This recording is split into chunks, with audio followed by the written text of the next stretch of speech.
Hello, I'm Ricky Gervais. To some, society is a cage trapping and oppressing free-thinking individuals, but to others, society offers essential structure and regulation, preventing anarchy and the worst excesses of human behaviour. Each society has its own codes of conduct, ways of doing things, but who decides these social norms, and how are they governed? From the formative democracy of ancient Greece to the communist totalitarianism of Soviet Russia, history has shown us that there are as many forms of society as there are people to populate them. To discuss society and our place within it, I'm joined by Stephen Merchant, award-winning writer and graduate of the University of Warwick. Hello. And Carl Pilkington. You know the score, little round-headed twat. Right. In ancient Greece, every year 500 people would be selected from that Grecian society, and they would have to sit there that year, and they would propose laws, and everyone else would vote on them. And that was their obligation. They were obliged to be one of that 500, if it'd be like jury duty, called up, and then they had to propose their ideas, and then the rest of the citizens voted on it. Now, if you're in that position, alright, you're called up, what rules and laws are you instigating? You might go, right, I want an egalitarian society. I want freedom for people. I don't want slavery. I don't want any sort of oppression. Would that be high on your list? Well, you could say, you know, when I worked at Cordon Bleu, there was times when I thought, being treated like a slave here. You weren't though, because you were being paid and you were free. So. What do you mean? I wasn't free. I was on like from 9 till 6. You had the choice to leave the job. Slaves didn't have a choice to leave. They wouldn't go. They go. Well, I didn't have any choice. Actually, Mr. Jackson, I'm thinking of leaving your employment. No, the money's no good, and I don't like the dwellings. No. They didn't have that choice. I didn't have a choice. Yeah, you did. The only other choice was Tesco, and they'd already turned me down. No, that's not. That wasn't no choice. That wasn't the lack of choice given to most slaves. But the slaves who built the pyramids, that wasn't an option for them. It wasn't like they could go and, well, I could get a better gig on the Sphinx. Yeah. Yeah. I'm just saying. No, you're not saying anything. You're saying absolute drivel again. Here's a little Greek proverb for you. A society grows great when old men plant trees whose shade they know they shall never sit in. What do you think of that? That's amazing. Can you say it again? Say it again.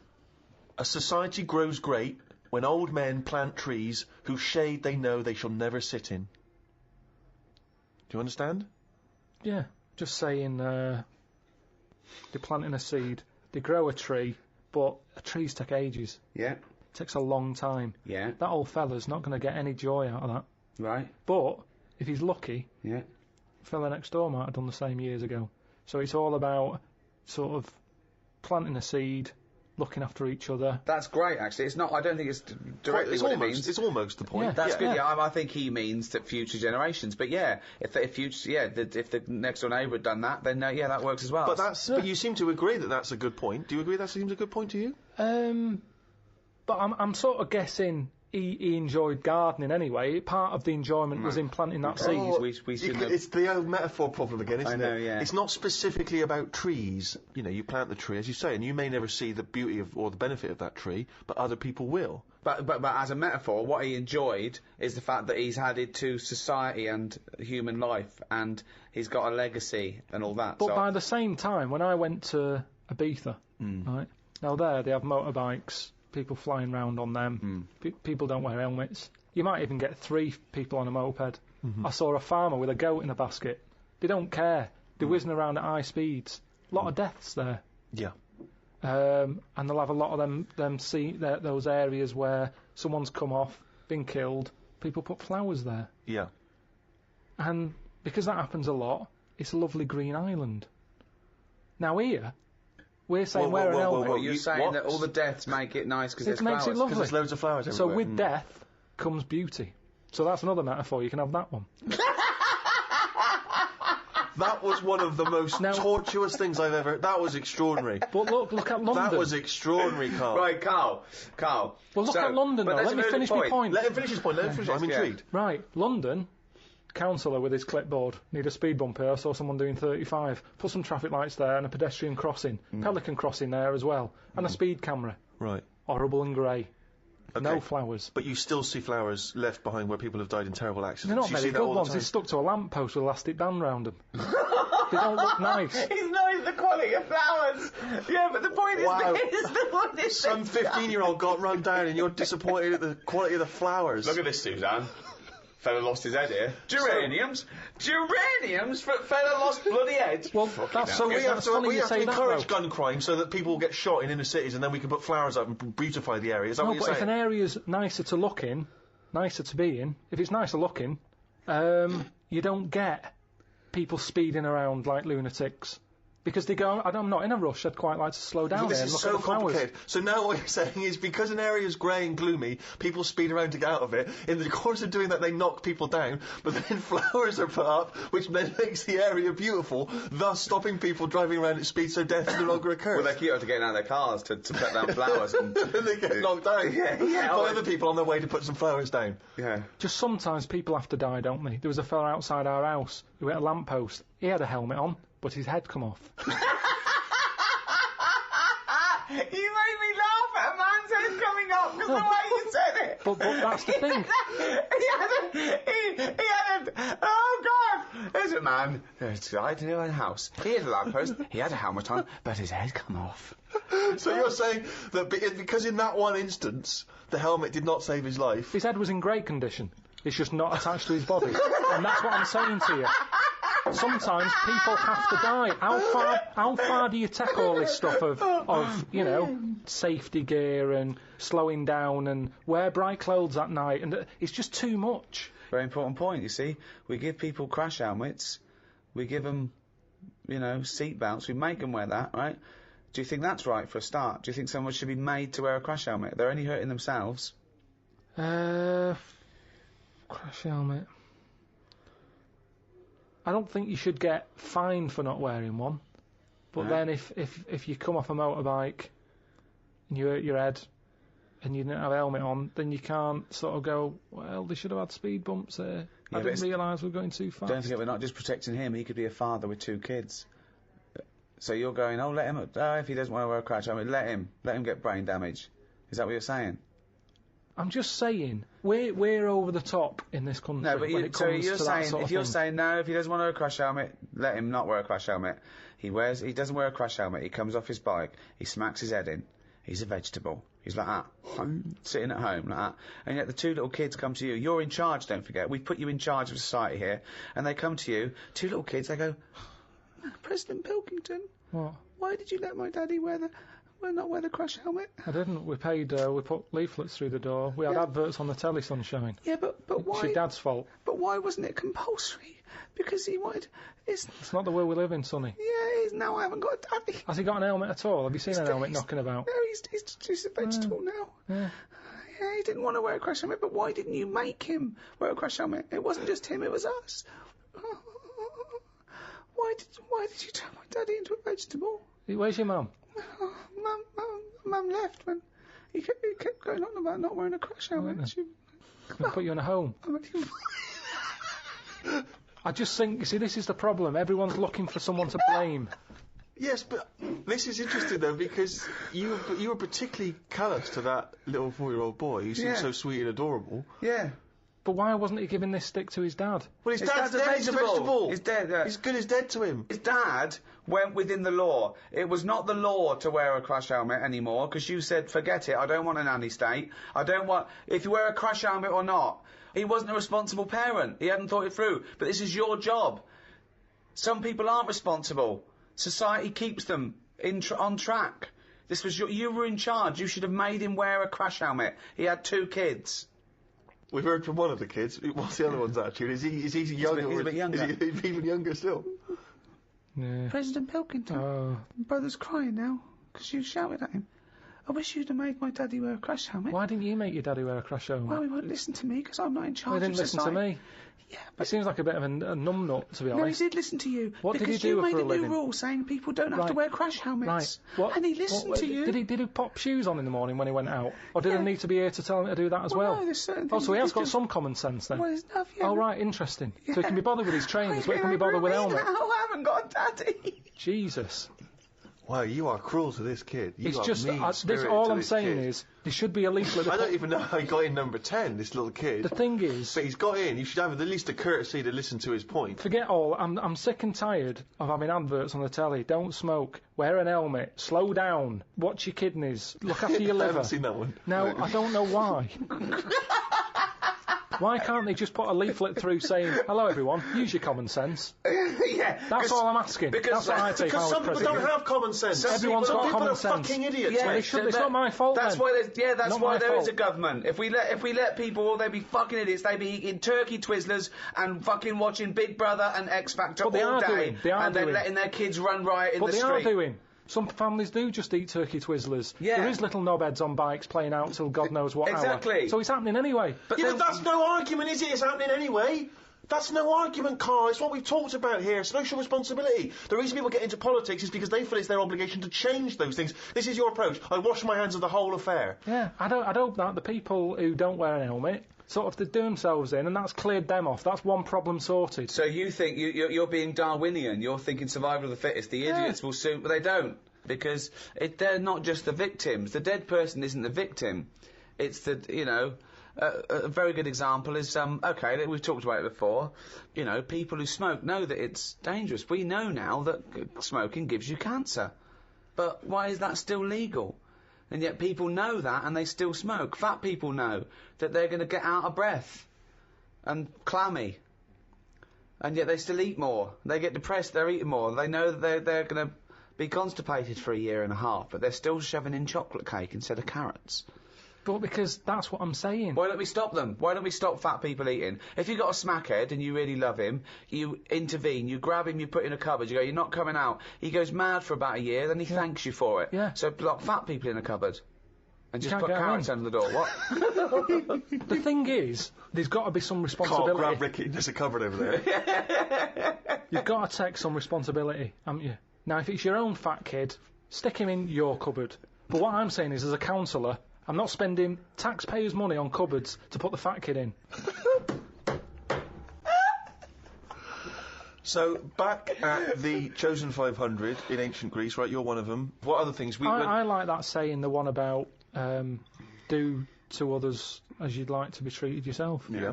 Yeah, that's a good one. Pop that on a leaflet, pop it through the door. But you seem to be doing a lot of leafleting. That seems to be your entire governance seems to be guided by popping leaflets through doors. And I get a lot of leaflets, so I'm presuming the rest of the country does, and it's not always working. So maybe sometimes you've got to instigate something a little bit more strong-minded than fucking leaflets, my friend. Maybe you've got to make a couple of laws. You've got to stand every up. individual can go, how would I want to be treated? Well, I'd want someone to throw cake at me. Yeah. Because I'm a greedy bastard. I would want someone to steal my telly. I'd probably start on the way you look. Right, go on. I'd just say, right, make an effort, tidy up your house, and I'd have some sort of. I'm poor. Doesn't matter. You can still tidy up. Can we get better houses then? Because Well, look after the one that we've let you. Yeah, but Get it's rid fallen of that down. old mattress that's in your garden there. Clean the windows, and then we might give you a nicer one. At the moment, you don't deserve anything nicer. And that's what I'm saying. You've got to be honest with these people. Wake them up. I like that. Sure, you've got to be honest with them. You've got to wake them up through the heavy leafleting campaign. yeah. But do you see the problem with some of what you're saying, Carl, is that it's very hard to enforce that in Yeah. law because it seems unjust and unfair. You can't really start legislating against people's looks or whether they want. I mean, you have to keep your house tidy. I mean, who decides how tidy it has to be? It's the tidy police. I mean, that's a strange. Well, hold on though. I like wearing sort of these denims. It expresses who I am, and I like wearing a beard because I just think it's natural. I don't really like shaving, and I like this sort of smell. I like this smell of BO. That's who I am as a person. So how can you impose that on me just to be part of society? Who are you to infringe my rights as an individual? What do you want out of life? Well, no, I think I just like to say I don't want to conform. I don't want to just shave and wear a suit and I keep myself to myself, and I like to just grow a beard and eat porridge with my hands. I'm not hurting anyone, so I don't know why I have to conform to that society. Well, there's nothing I can do for you. You're wasting my time, really. Although I do feel ill, I need to go to hospital now. So I'm gonna go to the hospital now if that's all right. Is there care for me? Well, what's up with you? I've got diseases. from like eating with my hands, and there's like, things growing in my beard. Right.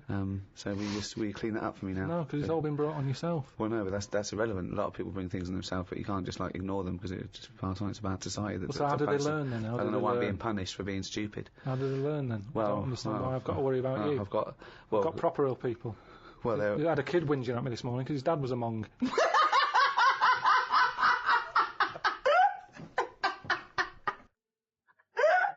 Obviously, in China, you can only have one child, can't you? Is that something you feel we should bring in here? Yeah, I think we've got to. I don't know about one kid. I just sort of concentrate on who can have a kid, as opposed to if someone's got a load of money and they're good at looking after kids, let Madonna have as many as she wants. But if it's someone who's social engineering you want to do. Yeah, but hold on. Well, what use are they then? If you're bringing them into a poor family, what's the point? What good is that for anyone? It's not good for the people who've had the kids. So who's deciding who's allowed to have how many kids? Yeah, are you deciding? I was brought into the poor family, wasn't I? What? I was brought into a poor family. Yeah, no, I'm talking really poor. So, third world? No.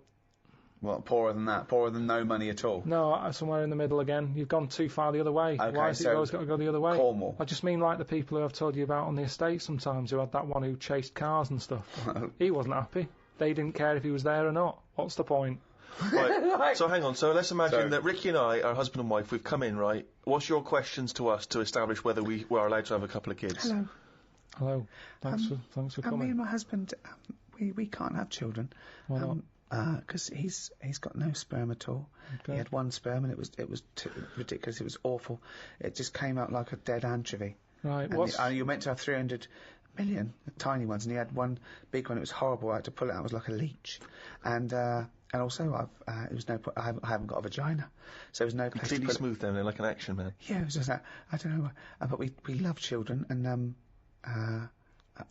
we wondered if we could have a child. What do you do for a living? What do you do? What's your work? I'm a rapist. Right. And I dispose of the bodies. Right. Well, fill out this form. I should have clarified. A rapist murderer. Yeah. Fill out the form. He does it in the wrong order as well, I must say. So, no, number of times I've disposed of the body. He said, I hadn't made that one. I know. Just wondered what else you need to know about us. Because even though that was our little joke, by the way. He doesn't rape, and I work in an office. He works in an office in the town. But I'm a housewife. She's a housewife. I'm making a little nest for when we have we adopt a little child. We don't earn a great deal of money, but we're good parents. We're very good parents. What's that based on? Well, we're good people, I mean, aside from a few naughty jokes. We're God-fearing people. We believe that God is watching all of us, and we believe in the Old Testament. And sometimes he tells us to kill and rape. Yeah, sometimes he does, yeah. Particularly, we've stoned a couple of homosexuals this week alone.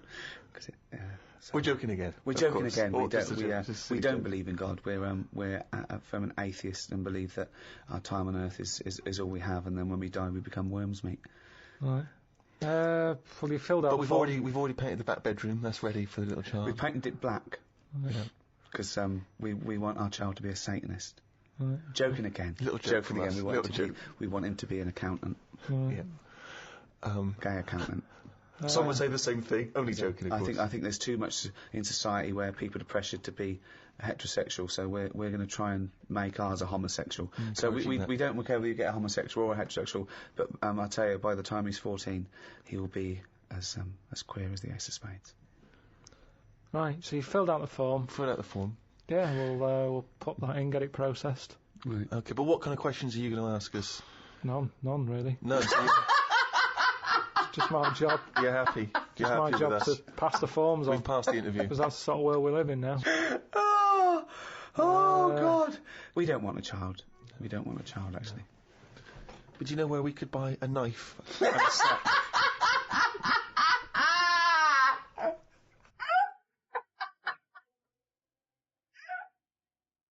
We talked about the little fella planting a tree that he will never sit under. He's given that to the next generation. Okay? Now, big discussion about donor cards. Of course, there's no reason not to give your kidneys away after your death, to all your organs. They're no good to you, and you'll be helping life. It's perverse to me that you wouldn't want to donate your body to a worthy cause after your death. Medical research, whatever. You agree with that, don't you? Well, you know how I feel about it a little bit. I don't like the idea of certain bits. Why not? What does it matter? Just because there's certain bits that are really personal to you, aren't they? No, there's not. What bit is more personal than another bit to you? Well, like I've said, my eyes. They're my eyes. I've seen stuff I like. Yeah, Now, what happens if someone else has them and they start looking at stuff I don't like? I don't like the idea of that. But that's ridiculous, because your eyes they're just bits of tissue. Then they haven't got No, your but we don't know, because they found out know. there's something called cellular something or other that I've told you about the person who had Right. some sort of operation and ended up like in Yellow Biscuits. I've told you about Yeah, it. but that's bollocks. It's the same you thing told with us the about eyes. it, but I dismissed it as bollocks immediately. but Not just because you said it, because it was intrinsically bollocks. No. But it could work the other way anyway, where the person who has my eyes starts, like, looking at ants and insects and stuff. I might It's all carry on. bollocks. Again, this is all bollocks. Got none of your memories, none of your thoughts, none of your reasoning, nothing of you, none of your personality. They're just a collection of cells that now have light going through them and making this new person see. They're a lens. They're a lens. That's all they are.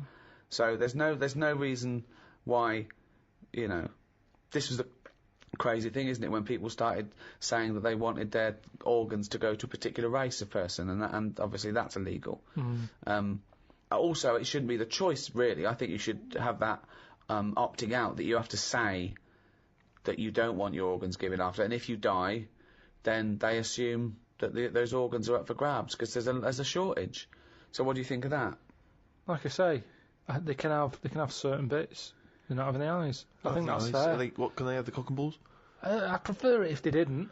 You're saying no one's going to have my eyes or my cock and bollocks. What if the tables were turned? Yeah. What if someone said, Carl, you've lost your cock and bollocks in a terrible accident. It's all right, we put some flowers at the scene of it. It's brightened the area up.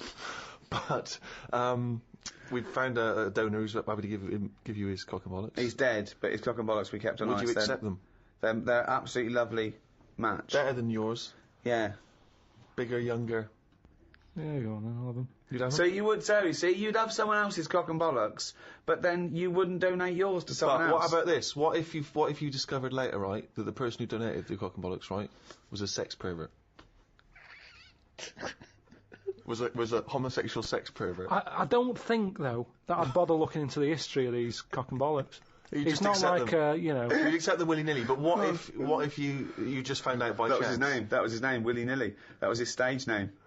And What he'd if come you on and found show out him by off. chance? How do I find out by chance? What's the scenario They there? say, well, the doctor goes, I should tell you, I know you believe in a load of shit about Yellow Biscuits and bollocks like that, so I'll just tell you, in case anything goes weird, this was a sex pervert's cock and bollocks, so if you find that you're sticking these through letterboxes, don't worry, it's not your fault. It's where they wanted to have gone. That's. Would it concern you if you accepted the cock and bollocks that had a past like that? Yeah, because the problem is, it wouldn't be that bad if I had his eyes. Right. Why?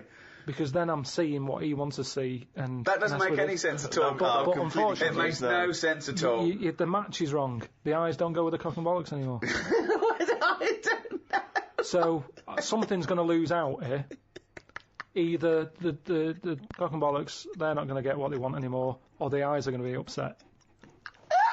So are you scared of the idea, to go back to your Yellow Biscuit analogy, that the cock and bollocks you inherit, that whatever the previous owner did with them Lives on. Bollocks. that scares you, does it? Okay, there's one final scenario here, Carl. Okay. You haven't opted out, so your organs go to where they like. Now, unbeknownst to you, there's a big waiting list. There's a thing. They've got all your details, and you said, yeah, whatever. I don't want to know. You wouldn't want to know, would you, after you die, where it goes? You say, I don't, because you've said you don't want to know. If you don't know, you have a lovely life. When you die, they can go anywhere. They can do what they will. Okay. Now, unbeknownst to you, they have got it down. They've donated your arse, right, for use to a gay rapist with AIDS. Okay. So they are saving a life there. So when you die, they go, right, it's still warm, get that gay rapist with AIDS round here, because that's going to stop him raping someone and give him AIDS. He comes round, he's straight up there. He's shagging you, right? You're basically saving a life, right? By letting him do that, right? Sorry, I'm confused here. What? Why is the gay rapist with AIDS got the arse? What's he doing? He's still connected to Carl. They've donated the arse, so when Carl dies, the doctors go, right, we're going to stop a terrible thing here. So the gay rapist can shag the arse? Yeah, he shags, goes round, he shags Carl, gets out of his system and goes, phew, that stopped me. Yeah. Right, okay. Right, so it's just Carl's disembodied arse on a... No, it's the whole Carl. Oh, Carl's dead? So Carl gets struck and he's having a heart attack. They go, free, clear. They go, no, we've lost him. At 10:01, they go, oh, he's a arse donor. And they go, okay, where's the nearest gay rapist with AIDS live? Next door. Get him round here. They go, okay, the gay rapist comes round and goes, where is he? Right? He goes, there he is, right? So Carl is face down. Now they turn him over, they go, there's the arse, you've got 10 minutes, then we've got to bury him. I'm surprised you didn't know this guy was living next door. Right. So, the gay rapist gets on top, he goes, right, this is lovely, right? He's loving it, he's shagging you. Right, now, this is the weird thing. The doctors next door, they go, okay, the gay rapist will be finished soon, and then we have to bury him, but we should inform his next of kin. They go, oh, it's Suzanne. They go, your husband's, dead, he's out of touch. She goes, oh my God, come round and just identify the body. I'd leave it a couple of minutes, but then come round. She goes, oh God, I'll be right there. So Suzanne's on her way. The gay rapist, right? He's pummeling you away, right? But you will not believe this. Oh my God. The movement and the way he's shagging you, right, has started your heart. Wow. Right? This is a stroke of amazing good fortune. Right? So you go, he goes, right? He, right, has a heart attack. Right? And he flops down on you. He just like headbutts the back of your head. So now, you're both naked, this gay rapist is up your arse, he's dead, right? The shock is you go, fuck me, how can I get out of this, right? You wriggle, you fall onto the floor. So now, he's on the bottom, face up, you're on top of him, he's still in you. His cock is up your arse, you're sat on him, wriggling, Suzanne walks in, goes, Carl, what the fuck are you doing? She's heard about me being dead, and because she's come to the hospital. She goes, and they go, he's in there, and she goes, he's not dead, I can see him. They go, oh, it's been terrible. She bursts in, there you are, on top of him, wriggling to try and get his knob out your ass, right? You're sitting on a man who's dead.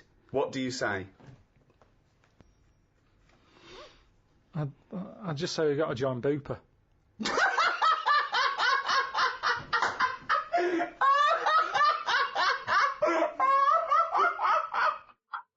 Very hard, isn't it, to imagine yourself at a different period in time and how you would have reacted. Now, if you think about America in the 1950s, black people still very much second-class citizens. You've obviously heard of the famous Rosa Parks incident, in which she was obliged to move on the bus from where she was sat to somewhere else, and she chose not to, and she was arrested for it. It became very much a sort of figurehead of the civil rights movement. Had you been travelling on that bus, what would you do? And am I far from where I'm getting off? Yeah. So once again, you can't just nip out at the next stop so you can wash your hands of the whole affair. No, you're on that bus. You've still got a number of stops. You live further away than Rosa does because you've got a lovely big house, whereas she doesn't have a lovely place. She can't afford it. So you've got to stay on that bus. You've seen this now. You've seen this bus driver demanding that she gets up, gives up that seat. Maybe she's given up that seat for you. Maybe you've got on that bus as a privileged white man and she refuses to get up on your behalf. I'd probably go, it's alright, I'm standing, I'm alright. But why would you say that? Because you're thinking of the modern day car, you're not thinking of the man from the 1950s. Well, the thing is, we don't have to go back in time. We can go to a country now where you'd see an injustice, where you were outnumbered by the law of the land. What if Suzanne wasn't allowed to sit with you on buses? What if now a law came in that women were second-class citizens and she can't come with you? Wouldn't you go, no, fuck that, she's sitting with me? I'd say we're only going around the block. We've been to the shopping centre. Be home in 15 minutes. Can you take that bag with you? Because there's no one sat next to you down here. I'm a bit crammed in up here. There's more blokes on the bus. I'll see you in a minute. It's not a big issue. I've done it on the train, where I've booked tickets and they've ended up being different tickets. And I've gone, I'll see you in an hour and a half. I've got an iPod. But so you went first class and she was in the that's luck. That's luck. That's circumstance. One is policy. Surely you can see the difference between a principle and a bit of luck. But it's what you get used to at the end of the day. I mean, I'm not walking past them and slapping them on the back of the head. I'm getting on, and it's just that's where they sit, that's where we sit. Like men and women going into a separate toilet. Carl, let's put this I mean, obviously, this is too much for your head to... You're on a bus, right, and there's a few white people, and they're... I'm the driver. And they're being racist to a black kid. Right, I'd go, if I'm driving, I'd go, listen, lads, stop that, will you? If you're going to be racist, can you get off at the next stop and do it there? Well, you know, we've all had a tough day. It's the end of the day. We just all want to go home. We've all been working. Right. He's not in your way. He's sat in his own seat. Sit back. Calm down. Had enough. But what if they said, no, we usually sit there, we want that seat? Would you think the black kid's a troublemaker? Or would you go, come on, just move, mate, it'd be peaceful? I'd go, what do you want to do? Do you want to move so this is calm down? Or No, you shouldn't say that. He doesn't matter if he wants to move or not. It's his right not to move. Do what you want, then. If you want to stay there and fight your own corner. No. He wants to stay there. Don't you surely you want to be on the side of right. I'm just doing my job here. I'm sat driving a bus. I'm driving a bus for 30 quid a week here. I'm getting a load of grief off some people at the end of the day. But think bigger than the bus rule. It's not just a bus thing, alright? Just imagine that you're not a bus driver. Alright? No, but that's what we're talking about here. But yes, but Ricky's trying to make a point. It's an analogy again. It's about you taking some kind of responsibility that could put you in harm's way. Yeah. That could mean that you've got to stand up to danger or to bullies or to aggression. If someone's attacking Suzanne, she goes, "Carl, help!" You go, "No, I could get her here." Because I know the full story here. But this is what I'm saying about Rosie. What's it? I'm just saying she sat on the bus. How did it work? She got on the bus, she sat where she wanted. No, I'll tell you how it worked. The middle section of the bus, black people could sit there, but it was up to the driver's discretion to change where black people could sit, depending on the number of white passengers that got on. So she sat in a seat, some more and more white passengers get on, so this bloke decides, well, no, actually, this is no longer the black section, there's no black section, because there's enough white people, you've got to stand up. Right. And she decided, no, I'm not going to get up. It's my right to be able to sit on this bus. As a person, as a human being, not whether or black or white. And that was why she got arrested. Well, she lost in the end, didn't she? What do you mean she lost in the end? There's a black president. Yeah, but it's not because of her getting on a bus. That's just because times changed. Yes, in a way it is. I don't know. Because she became a spearhead of the civil rights movement that was spearheaded by Martin Luther King. But all those little things go towards change. On a different bus, on a different day, it might not have turned out that way. That's what I'm saying. It might have been, you know, someone else who goes, get off, who's been in a right mood, might have been in the pub all afternoon. And she's there going, I'm not moving, and he's fed up, he's up to here with it. Sorry, he's been working all week. Pissed up there. She's pissed up now. No, the person sat next to her. Yeah. Might have even been a black bloke. He's been working hard. And he's like, I don't want this. But it's interesting you say that. The bus pulls over, the police are called in. But you say it's interesting you say that because in the Rosa Parks incident, there were a number of other black men, all of whom did stand up. I think 5 of them were there, and 4 of them stood up, and she stayed sat down. So there was 4 people there who did choose the easier route, the easier life, and she stayed sat down, and she's the one who went to prison, and she's the one who's remembered because of what she did on that day. It's difficult, isn't it? If I was on there, I'd weigh her up. You know, is this woman doing this as like a good cause? Or is she just a trouble causer? Because she just seemed like, you know, I'll do what I want. Now, that's fine. You'll always get people who do what they want, and they do change the little rules along the way. But I bet when she was doing it, it wasn't like a big stand-up, this is the day I'm going to do it. It's just happened to... She was fed up that day. She didn't want to get up. Lazy.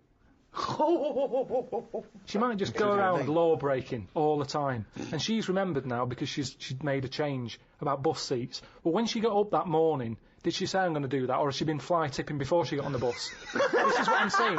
Is she just you know... No, she's not a troublemaker. She's someone who already had a burgeoning interest in the civil rights. I mean, I really thought the Rosa Parks incident was pretty cut and dry. The fact that Carl's managed to find an ambiguity in it is extraordinary. I love it. Tell me something else about Rosie Parks. Oh, for God's sake. I don't know what she's got to do to win you round, Carl. Honestly, I didn't realise it would be this difficult. Carl, Thomas Jefferson, you know who he is, once observed, a nation as a society forms a moral person, and every member of it is personally responsible for his society. But Jefferson's fellow countryman, as you know, the American writer and intellectual Randolph Bourne, noted some years later, society is one vast conspiracy for carving one into a kind of statue it likes and then placing it in the most convenient niche it has. So one saying, no, this is why we're moral people. The society is great for us. It turns us into responsible people, okay? And we should love that society and make sure it's perpetuated. But Bourne said, no, it's just a way to mould someone into what it likes and put it into a little box so it can't hurt anyone. Yeah. Okay, yeah, that's not, again, it's... No, Which both of of them are right. Both of them are right, but they're contradictory. They're both opinions. They're certainly opinions. But I mean, I don't know why I am the way I am. It just happens, doesn't it? You know, I don't like killing a fly. No one would stop me if I did. But there's something in me that goes, don't do that. Right, so this is a very important theory because you're basically saying, well, you could be saying one of two things. You could be saying that goodness is innate. Not likely. But No. Or he could be saying that there's a morality that transcends rules and society pressure. Whether or something's legal or not doesn't mean that you have to do it because it's legal, and That's it doesn't what mean I you meant. don't... Yeah? Yeah. Is that the one you meant? That's what I meant. There was a bit of trouble in our yard the other day Right. between a wasp and a cricket. No, the thing is there any point to this at all, or are you just going to tell us you saw... Are you going to extrapolate some analogy from this? I think so. Okay, Yeah, well, let's see. So there's a wasp... Yeah, well, so look at the whole scenario. What's- The whole what's scenario, the- right? what- As you said, sorry, Right. just to clarify, as you said, it was kicking off. No, Right, okay. old scenario. So you're looking I'm out there. your window. No, Right. I'm in the kitchen by Right. the sink. Yeah. Washing up, we've got a new sink. We've got a dishwasher as well, but I said, well, I'll use a sink, we've paid for it. Let's Yeah. give it a go. So you're like a Luddite threatened by the technology. You're thinking your worth will be taken away, your reason in the world will be taken away by the dishwasher. So A you're like, little no, bit. Suzanne, we've got a dishwasher, but I am going to carry on. You're going to need me. I want to show I'm needed. I wanted to use it. It's like, I don't understand that if someone's got a really nice car but they have a chauffeur, drive it. It's yours. Enjoy it. Enjoy your car. Well, I Feel use a gear car- change. Yeah, I but you use- don't drive. No, I know. Yeah, so that's all right. But what I'm saying is, I've got a sink, I've got a dishwasher. What am I doing? If I put the dishwasher on, what am I going to do? I'm just going to sit down and do nothing. Probably. Wash up then. Do something useful. I do a better job than the machine does. Well, to get rid of the machine altogether then. No, because Why? sometimes I might want to go for a walk or something. Well, why don't you go for a walk all the time? It's good for you. I'd had a walk in the morning. Anyway, so I'm washing up. That was all the prelude to the wasp and the cricket story. It better be fucking good to top that. His life's so complicated. For a man who does nothing at all, right, his life is so complicated. No, because it's the same thing. The kitchen's fairly new. All so right, I you're just washing wanna, up for Okay, Christ's right, sake. you're wanna give using it a a new go. sink, the dishwasher's there, it's not doing anything, it's not even plugged in, it's pointless. What's going on? I'm washing up the few plates. Right, The kitchen door's open. right. Suzanne says, "Oh my God, look at that! What? There's a wasp and a cricket having a wrestle." I've never seen it before. Right, right. Wait! Are you sure this wasn't Mexican television and it actually was a Two sporting people event? dressed up. Yeah, yeah. So they're there wrestling, and I was like, "Well, stop them then."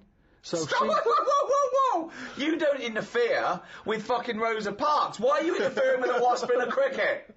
because one, I didn't even know they didn't get on. To be honest, So this is much bigger metaphor than black and white. because listen, This is more important than apartheid and segregation, Tim. I didn't even know they didn't get on. To be honest. Because they were sort of wrestling. I said, and my hands were wet, so I couldn't do anything. I always overdo it with the fairy liquid. Yeah, sure. So she's there. I say, separate them. Poor Suzanne! Now, so she uses a tea towel, flicks them. Flick. Clever. Right. Good Right. thinking. The wasp goes its own way. The cricket's sort of jumping about a bit. But who was fighting who? So I'm sort of saying that is really weird because wasps are changing quicker than anything else that I keep my eye on. Okay, well that's just your theory and it's not based on anything. Well, I've told you a couple of years back I saw one eating chicken. They shouldn't be doing it. So anyway, so now they're causing trouble with a cricket. Whoa, how do you know it was the wasp's fault? This is prejudice. Why do you think it was the wasp's fault? What if the cricket would have started it? What if the cricket's got a society to go, we ate wasps, we ate their stripes. We ate them. If they come here, fight them. If everyone comes down here, fight them. How do you know it wasn't the cricket that started that? Well, I suppose at that time I didn't, but since... Oh, subsequent information's come okay, through. sorry. Okay, So anyway, It's like Columbo, isn't it? yeah. so I saw all that, we broke it up, the cricket was sort of shaking a bit. Definitely not! Definitely not! It was shaking a little bit. Yeah. So I sort of prodded it, put a little leaf over it because it was a hot day. Thought I'll put a leaf there so it doesn't get overheated. I love I'll this, keep an eye like on it's it. done the marathon. It's got it's got Mars on the leaf, written on the leaf, and now it's just walking over the little medal. So Suzanne, I'd leave it for a bit. Leave Get it. on. What did About you half say? an hour, about left it for half an hour. What did Suzanne want to do? She wanted to interfere, did she? What did she want to do? Just sort of like... No, she just sort of said, leave it, stop messing with it. It's probably a little bit knocked out, a little bit stunned. Sure, let's Right. get on with our lives, she said. Yeah. So I put the leaf on it. You've got in too much very liquid. Why don't we use the dishwasher? We go. Cost us 400 quid, you dopey bald cunt. So we go off, and half an hour later, I get back in. I said I'm going to go and see the Where'd you cricket. go? Where did you go? Just for a walk. But hold on, why didn't you put the dish in the dishwasher and go for a walk? I don't understand. So now now as a dishwasher sitting there bone idle, you're washing up when you could be walking, and then you're still Well, it's walking. a good job I didn't go for a walk, though, wasn't it? Because how would that have turned out?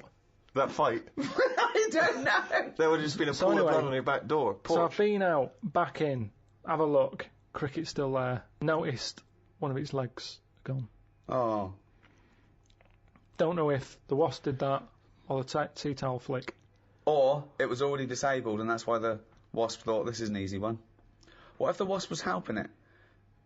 It wasn't, no, honestly. But what It was excuse such a me, Mr. commotion. Wasp, because we're such friends and humans don't understand us, and anyone interfered would definitely don't understand us, right? He's not an entomologist, Well, right? this is when I got the computer out, Right, had a look, and it's a, what was it called? brilliant. I can't remember.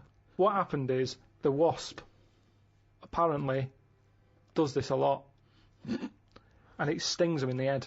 Right, not this particular... There wasn't like a little profile of this particular wasp. Yeah. On a kind of It's police just website. an incident that Just happens a generally lot happens within between wasps, wasps and crickets. Right.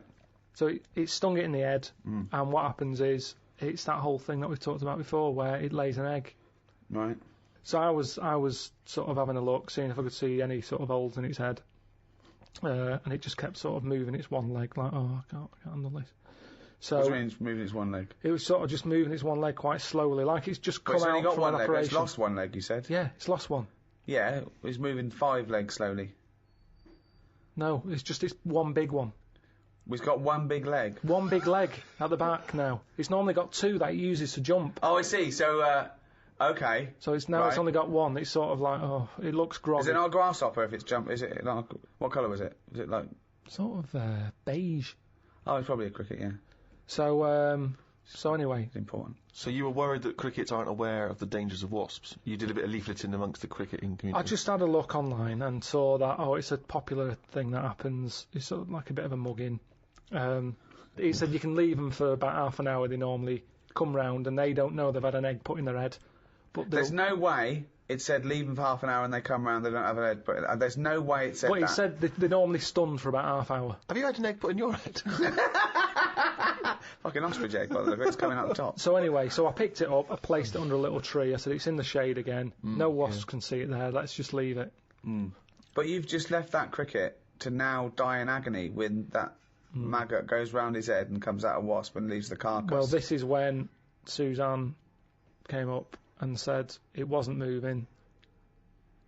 I sorted it. What do You you mean? sorted it. She sorted it. What do you You want wanna to say do? What anything did you mean? Well, I said, what do you mean you sorted it? She said, Read it's between best the if I lines. don't tell you. What, sorry, I've done. sorry. But, She said she sorted it. wait. Do you think that we're in the mafia and we're being wiretapped? Say what happened. No, well, she just said she sorted it, and I said, what, sorted what? Because I'd forgotten about it at that point, I was painting. And she Right. said the cricket. Right, what do you think she meant by sorted it? Well, by the look on her face, the way she said it, I've known her for long enough, so I know that she meant it's not good news. Yeah, so what happened? So from that, I took for granted she means Say it! I've stopped it being, it's no longer in misery. So what do you mean? What? What did she do? She crushed its head. Because she said it was What, moving about specifically just the head? She just crushed the head. with a stone. She got a tiny head-shaped stone and Squashed it. Because that's where all the action is, isn't it? So she said it was too cruel watching it, sort of shaking about with its one leg and stuff. You had to kill it. I imagine I had this vision that one day Suzanne just having to say to his parents, I've sorted it. I had to put him out of his misery. I just couldn't bear to see the You don't twitching like to know, anymore. do you? I know you didn't like to know, but No. I just took a rock. Yeah, and just squashed its head. What was in it? There was nothing in it. Nothing. Nothing in it. It just caved in. Was there an egg in it from a No. From a It was wasp? like you know when you get a blown egg and then you crush it and there was nothing. Nothing in it at all. Nothing in it But I at just all. think he seems happier. I'm certainly happier. I was happier because I'm much happier because he's sort of he's more sensible without the head. Yeah, we're still happy together, but now we use the dishwasher instead of him washing up. Yeah. When we've already got one that costs £400. What metaphor are you taking from this? Just the way. Yeah, so that's at the beginning. There was going to be a point you were going to extrapolate for this, like a fable. So what did you learn from that? I thought I was doing right at the time, and Well, that's it, that's isn't it? important, isn't it? And is it objective or subjective? You know, one person's evil is another person's good. Some people think abortion is the worst thing you could do. Others think it's a woman's right, and it's a kindness. Some people think that you should never kill under any circumstances. Other people say that some killing is morally right. Again, should an action be judged on its intent or its result? If someone said to you, "Oh, I thought I was doing a good thing," but, you know, they opened the windows and your cat fell out. They thought they didn't even know you had a cat. Did they knock it though, or did it just jump out? It just jumped out. Well, I'd say it's not my fault. Your No. cat's daft. No. It was hot in here. I've Right. opened the window. Yeah. Well, I'm not getting the blame for that. No, that wasn't my point, was it? That if you open the window, right, and they come home and you go, "Oh my God, the cat jumped out and killed itself," you go, "Oh my God, I'm so sorry. I opened the window because I wanted to let some air in. I was doing a good thing." So did I know it jumped out? No. I'd probably say, "You sure they didn't do that before I got here this morning? Did you have the window open?" Right. I don't think looks like it's been there a while. So That's a bit already hard. you instantly don't want to be culpable for your own actions. I mean, it is Hang your on a fault. minute, it wasn't me who did it. It is your fault the cat's dead. yeah, it's an accident, but nevertheless, it's still your Oh, fault. if it's definitely me, yeah, I'd say, yeah, it jumped out. I opened the window because it was hot in here. The cat jumped out, it's dead. Let's go and get another one. Right. I wouldn't worry that much about a cat. Right. But what if it was a baby? Well, it's a bit awkward, isn't it? Yeah, I suppose it is. Carl, I'd like to ask you, if I may, stop twiddling that. Now, this is interesting, because you were fiddling with a bit of plastic there, and it was annoying me, and I know that a lot of things annoy Ricky, get very infuriating for him. Social etiquette. Now, that's that's not obviously inscribed by law. These are just things which have built up in society. So, for instance, it's impolite to sneeze and then shake someone's hand. Yeah. It's Or sneeze straight in their face and go, "Oh, sorry, I've got swine flu." Now, those things are obviously good practice in terms of avoiding the spread of disease, so that makes sense.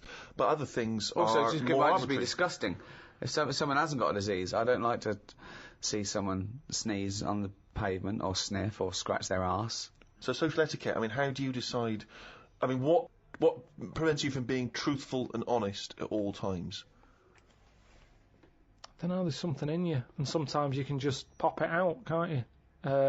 I've been in a situation when I've said stuff and I've thought, why did I say that? Go on. But it's not always... in the dentist, last time I went to the dentist, I was sat in the reception bit, big fat woman comes up the stairs, massive she was, had a right sweat on. Right. She gets there, and... Out of breath. Yeah, she was, again, you know, I mean, she was friendly, dead friendly, but kind of like, you know, leggings on, sort of, you know, shoes but not on properly. She was stood on the heel, Yeah, you know, like she couldn't be bothered. Yeah. It's like greasy hair, and she went up and she's being all happy and everything. And I think that's what annoyed me. So when she sort of said, "Oh yeah, I've lost weight," she was talking to the woman behind the counter. And she sort of said, "Yeah, I find it really difficult, especially living where I live and having to come down this high street because there's so many cake shops and everything." And she sort of said, "You know, today I've walked past, normally I always have a coffee and a donut, but today, you know, I didn't have a coffee and a donut." And I just said, "Why was it shut?" Right? No, you didn't. I did, honestly. Honest to God, on my mum's life. I said, Oh, was it short?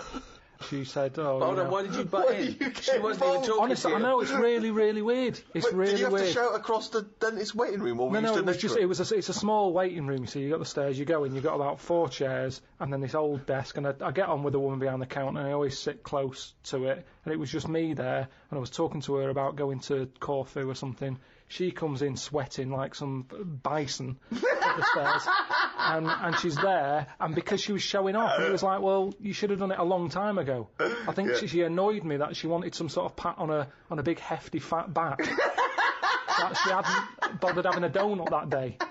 Now, maybe it's the inner me that just came out, because I remember saying it and actually getting home saying to Suzanne, oh, I said this, and I didn't even think I don't know I know where what you it mean, came though. from. Sometimes you want to go around with people, and they're going, oh, I need. You want to put them down. You want to go. I'm stocking out with you because you're going to go straight back to that and do this, that. You know, I know you've had a lot. Just inject them in the head. Absolutely pointless. Get rid of it. Yeah, I know what you mean. But talking about social etiquette, I was in a flying to Edinburgh, and I was with Matt, my assistant, and there was a bloke on a mobile phone across the way. Right, he's going, yeah, I'm just going to get on the plane now. And he kept talking that loudly to people, right? And I was fuming. Then he stopped and made another call, and I was giving him dirty looks, and Matt was going, no, sit down, son. And then he was going, hiya, in the airport. And I shouted, he's in the airport. He didn't notice. I was shouting over. I was fuming, and Matt was just getting so embarrassed. But they don't see it, though. And people were looking at me like I was the mental case. Yeah. But it was so fucking loud, and I moved through to another place. But I wanted to get someone. I wanted to be policed. I want to go, right, there's a cunt over there swigging beer, thinks he's a fucking Gordon Gekko player, and he's not. He's some cunt who's got his first mobile phone. Right? But you know what I mean? Yeah. That is infringing. That's like passive smoking to me. Yeah. It annoys me when you hear these awful middle-class parents talking to their kid loudly enough to let everyone know what their kid knows. Do you know what I mean? Yeah. They bring up conversations because they're showing off about the kid. Toby, what's that you were saying earlier about you preferred Beethoven to... Right, okay, if that kid talks about Beethoven and Chopin, right? Do you know what I mean, though? Yeah. It's like people showing off, thinking that the world is interested in everything they fucking say. That thing about everyone's got access, which is fine, but it's those fat fucking morons on docu-soaps that go, I speak as I fucking think, you useless fucking blob of shit. Yes. Have an education. Research, think, discuss, then offer your opinion. And stop your kids chewing on a fucking big ball of fat. Your leg. Got someone specific in mind there? Oh. Well, that's about it. Hope you enjoyed the Ricky Gervais Guide to Society. I think we've sorted everything out there, Steve. Yeah, not many questions left unanswered. No, that's a pretty in-depth analysis of what society is and how to improve it, I think, in many ways. Let's hope some of the big people are listening. Brown, Obama. And they go, okay, what's Pilton got to say? Keep out of it. Unless it's an insect. So it's goodbye from me, Ricky Gervais, Stephen Merchant. Goodbye. And from the little round-headed simian type thing we call Carl Pilkington. Right. The next audiobook in this series is the Ricky Gervais Guide to Law and Order, and that will be available from the 1st of December. Easy date to remember. World AIDS Day. I knew it wouldn't take off like Christmas.